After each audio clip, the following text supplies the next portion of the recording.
ang Diocesanong Dambana at parokya ng Mahal na Birhen ng Santo Rosario, Reina del Caracol.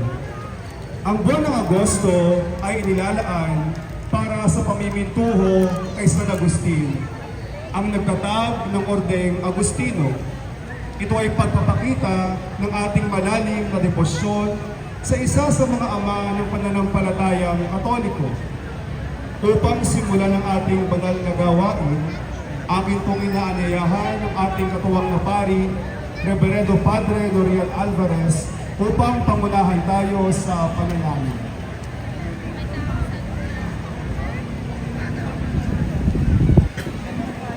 Sa ngalan ng Ama at ng Anak at ng Espiritu Santo, Ama naming makapangyarihan, pinupuri ka namin sa sandaling ito na kami ay iyong tinipon.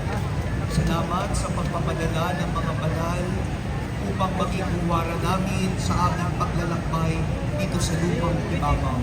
Nawa, tularan namin si San Agustin sa kanyang pagbabagong buhay, kaligtaan ng mga kasalanan at sumunod sa iyong kalooban.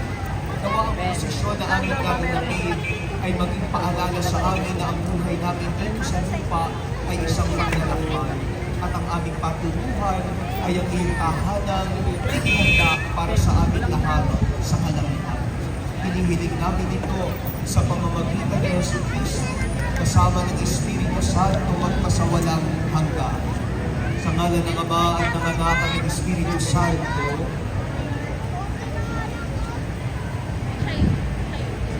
Maraming salamat po, Father Yen.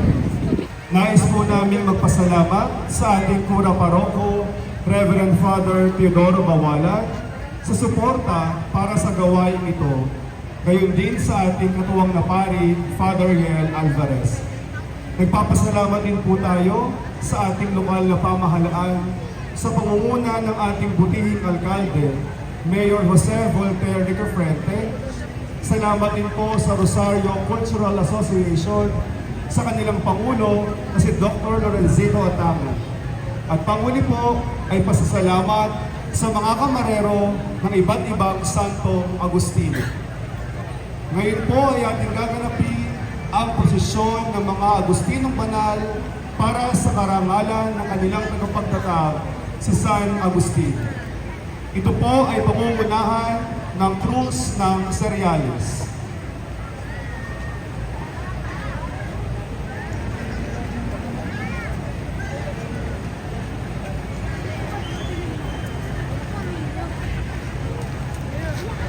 Ang unang karosa. Ang karosa ni San Jose Esposo, Protector de la Orden de San Agustin.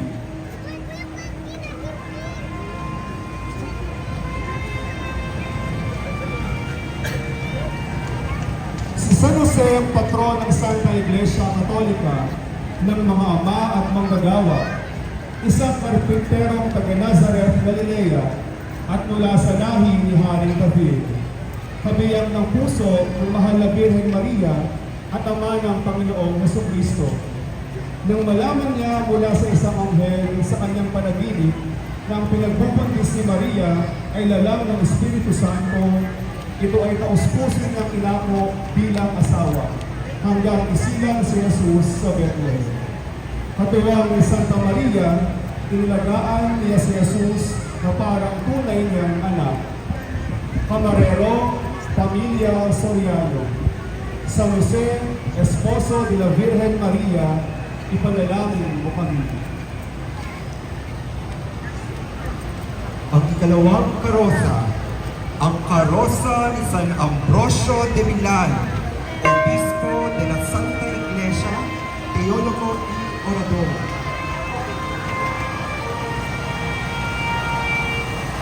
Naging obispo siya ng lungsod ng mga Italia.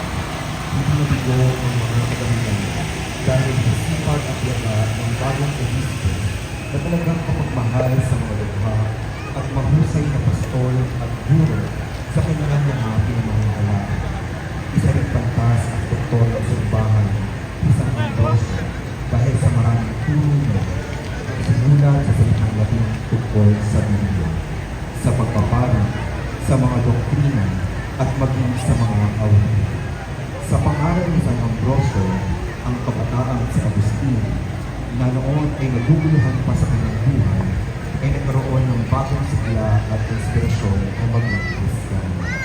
Camarero James Cuadrada, San Ambrosio de Milano, ipanalangin namin. Ang susunod na karosa, San Ezequiel Moreno E. Diaz, Agustino Recoleto, Misyonero, Obispo de Peñara y Pasto, Patron de los Agustinos Recoletos en las Filipinas.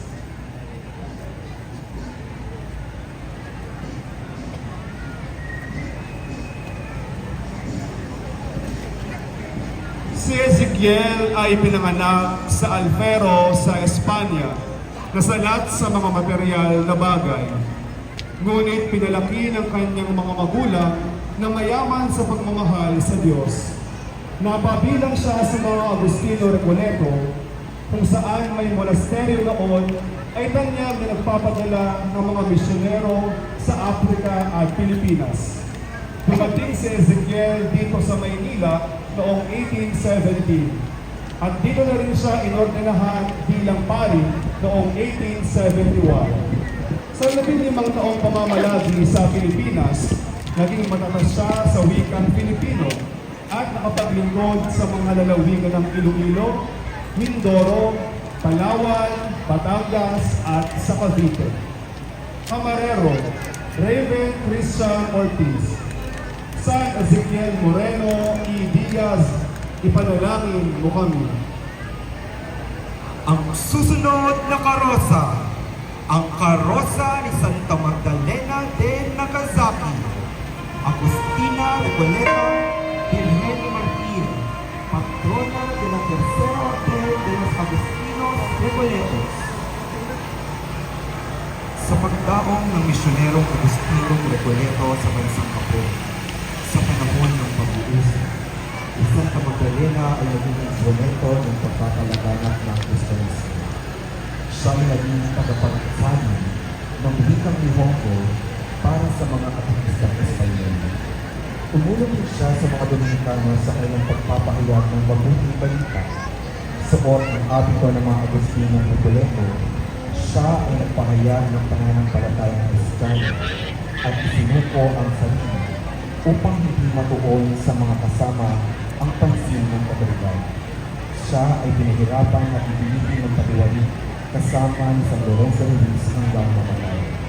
Mapapansin ang hawak ng dahon ng palmera na sumasabisag sa kanyang pagkamartir at isang guslo na sisila ng mga gamit ng isang katekista. Camarero, Joshua Co, and Pierre Pugay, Santa Magdalena de Nagasaki, ipanalangin ko kami. Ang susunod na karosa, Santa Clara de la Cruz de Montefalco, Virgen, Monja y Abadesa.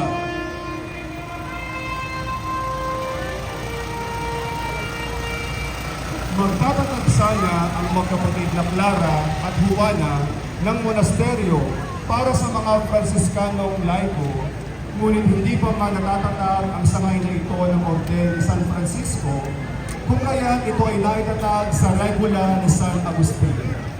Si Clara ay nakaranas ng mahabang pakitain at pinakatanyag sa mga ito ay ang minsang pagkasalubong niya kay Jesus na pasay ang krus. Tinanong niya si Jesus kung saan ito tutungo. Sumagot ito, hinahanap ko ang isang lugar kung saan ko maaaring itulos ang aking krus at ito ay natagpuan ko sa iyong puso.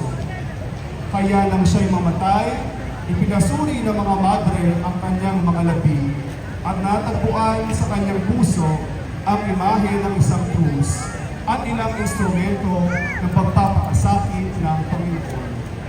Camarero, John Martin Cruz. Santa Clara de Montefalco, ipanalangin mo kami. Ang susunod na karosa, ang karosa ni San Nicolas de Tolentino, Confesor, Presbitero, Mistiko, Patron de las Almas Purgatorio. Ang pinakaunang Agustino na dumaan sa kanonikasyon upang maging santo. Isang araw matapos mag-ayuno, si Nicolas ay nakaranas ng pangitain mula sa mahal na Biblia. At kay San Agustin nagsabing kumain ng tinapay na may krus na isinawsaw sa tubig upang lumakas. Dahil dahil niya yung ginawa at agad siyang lumakas.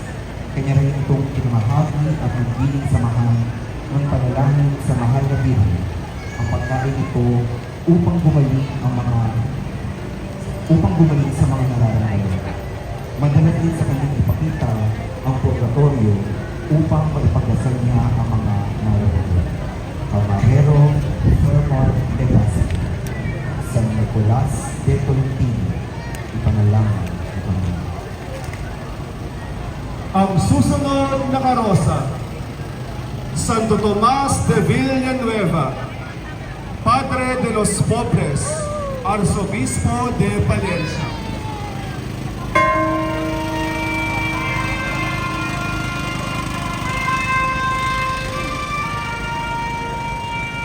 Nag-aral si Tomas Martinez Garcia sa bayan ng Villanueva sa bansang Espanya. Pumasok siya sa komunidad ng mga Agustino at naordinahang maging pari sa edad na 30. Dahil sa talas ng kanyang mga humilya laban sa imoralidad at marangyang pamumuhay, pati mga kapwa niya obispo ay kanyang nakagalit. Kaya naman naglunsad siya ng isang sinodo na naglayong magkaroon ng reforma sa moralidad ng kapwa niya pari. Sa tindi ng kanyang pagmamalasakit sa kanyang kapwa na nangangailangan, nakapagbukas siya ng mga pamantasan, bahay ampunan, at muling ipinatayo ang ospital ng Palencia. Makikitang siya ay may dalang buslo ng salapi. Camarero, Dr. Lorenzito Atanga. Santo Tomas de Villanueva, ipanalangin mo kami. Ang susunod na karosa, ang karosa ni Santa Rita de Casia, Abogada de los Casos Imposibles.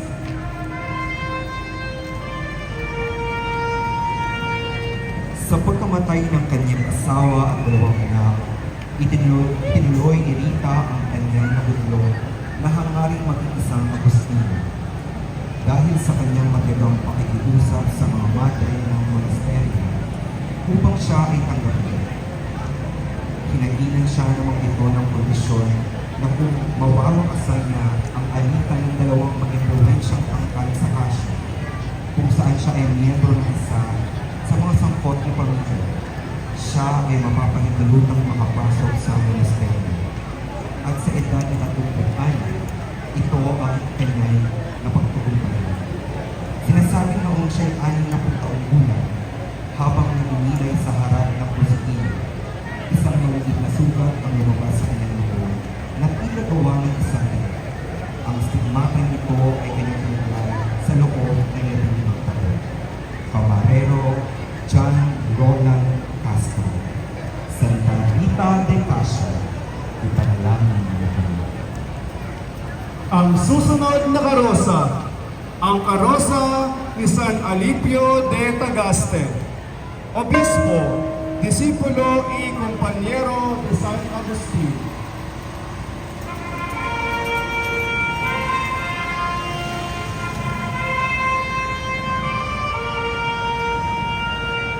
Si Alipio ay naging estudyante ni Agustin sa Cartago. Di naglaon, kinilala ni Agustin si Alipio bilang kanyang kapatid sa damdamin dahil pareho at sabay nilang ginawa ang kanilang pagkakamit sa buhay at sabay ding bininyagan ni Ambrosio noong taong 387. Siya ay kasama sa Sinodo sa Cartago upang makipagtalakayan sa mga Donatista at lagi niyang bitbit sa Italia ang mga akda ni San Agustin na tumutulig sa pag-uusig ng mga pilaryo sa pagnanais na maibahagi ito kay Papa Bonifacio. Nakibahagi rin siya sa Sinodo ng Milan, kung saan siya sumulat ng ulat para kay Papa Inocencio. Camarero, Pamilya Balbuena. San Alipio de Tagaste, ipanalangin mo kami. Ang susunod na karosa, ang karosa ni Santa Monica de Tagaste. Ang Madre de San Agustin, Modelo de los Madres, Consuelo de Viudas. Huwaran ng mga may asawa, mga ina at mga bago. Si Santa Monica ay sinilang sa Tagaste at napangasawa niya si Patricio, isang pagano at pinyaman, upang magbalik loob ang kanyang asawa, biyanan at anak sa San Agustin. Ay dalawa ang kanyang ginamit na paraan, pananalangin at pagpapakasakit. Bumalik sa landas ang kanyang anak sa pamamagitan ng kanyang panalangin at pangaral ni San Ambrosio, ang banal na obispo ng Milan. Bago namatay si Monica, ay ito ang huli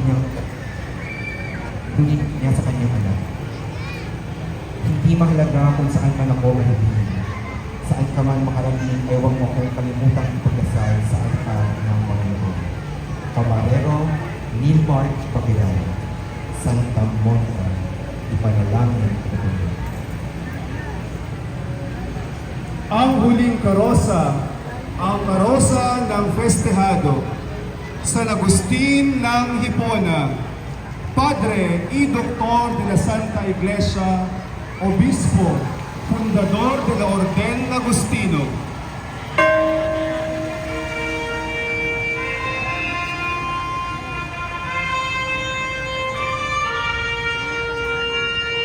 Si Agustin ay isinilang noong Nobyembre 13, 354 sa Tagaste, Africa, sa paganong ama at Kristiyanong ina na si Santa Monica. Si Agustin noon ay bahagi ng buhay niya sa isang sakit sa ulo na kabataan na nagbalik loob sa Diyos dahil sa walang patid na pananalangin ng kanyang inang si Santa Monica. Nabinyagan siya, naging pari at naging obispo. Bilang isang masipag na manunulat, sumulat siya ng mahigit 300 sermon, 500 liham at marami pang lathalain sa iba't ibang paksa. Kinikilala si San Agustin bilang ama ng pananampalatayang Caviteño. Camarero, Edmond Mendoza. San Agustin, ipanalangin mo kami.